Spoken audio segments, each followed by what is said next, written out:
Sea Shepherd was set up in 1977 as an anti-poaching organization because we have all the rules, the regulations, and the treaties that we need to protect our oceans, but we don't have any enforcement because of a lack of political and economic will on the part of governments. So I decided there was a need for an organization to enforce those international regulations.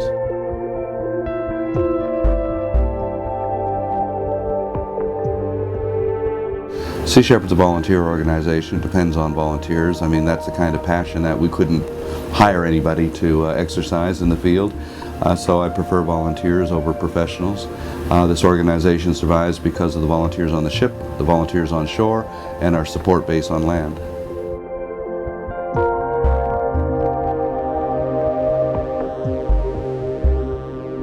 In 1975, we'd come up with this idea to protect whales by putting our bodies between the whales and the whalers. And reading a lot of Gandhi at the time, and we thought that this would be a tactic that would work. And Robert Hunter and I found ourselves in a small boat in front of a Soviet harpoon vessel. It was about 60 miles off the northern coast of California.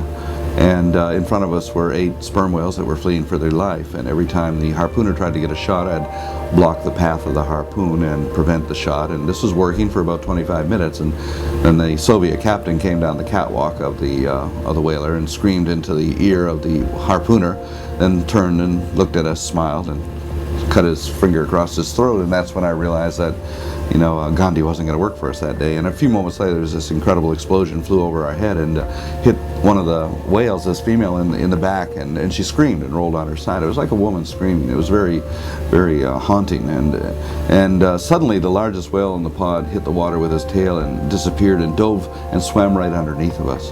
And he hurled himself out of the water straight at the harpooner on the Soviet vessel. But they were waiting for him with an unattached harpoon, and he pulled the trigger and hit him at point blank range, and this big bull sperm whale screamed and fell back in the water in agony, blood everywhere. And as he was rolling on the surface and I caught his eye, he dove again, and this time I saw a trail of bloody bubbles coming at us real fast. And he came up and out of the water at an angle so that the next move was to fall forward and fall right on top of us. And as his head rose up out of the water and I saw his eye appear, and I looked into this eye, and that's when I saw understanding that the whale understood what we were trying to do. And I could see the effort he made to pull himself back, and his head began to sink beneath the sea, and I saw his eye disappear beneath the surface, and he died. And so he could have killed us and chose not to do so. So I'm personally indebted to that whale for the fact that I'm alive. But I also saw something else in his eye, and that was pity. And not for himself, but for us, that we could take life so thoughtlessly, so remorselessly, and for what? What were the Russians killing these whales for? It wasn't for meat, it was for spermaceti oil, sperm oil used for lubricating high heat resistant equipment and machinery. And one of the things that they were building with this machinery is intercontinental ballistic missiles. And so I said, here we are destroying this incredibly intelligent, beautiful, socially complex, sentient creature for the purpose of making a weapon meant for the mass extermination of people. And that's when it struck me, you know, we're just insane, you know. And from that day on, I said, you know, I'm going to do this for whales and sharks and turtles and fish, but not for people, so I don't really care what people think about what we do.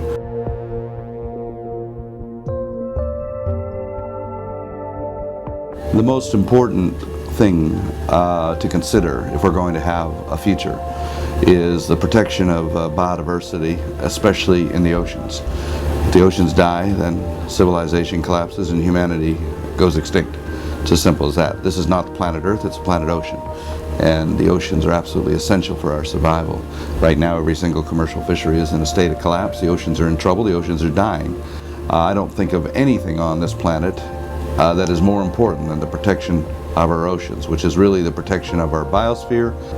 That's more important than any other social issue that we can even imagine, because without a healthy oceans, there is no future.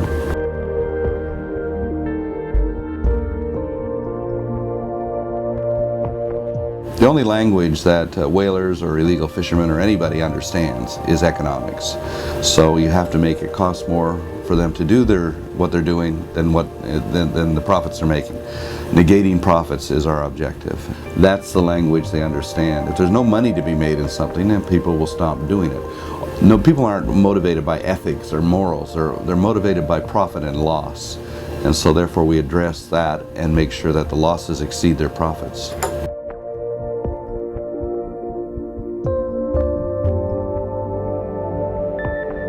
I would like to see Sea Shepherd replaced by an international policing body that would actually go out and enforce international regulations, and have some sort of authority behind it to do so.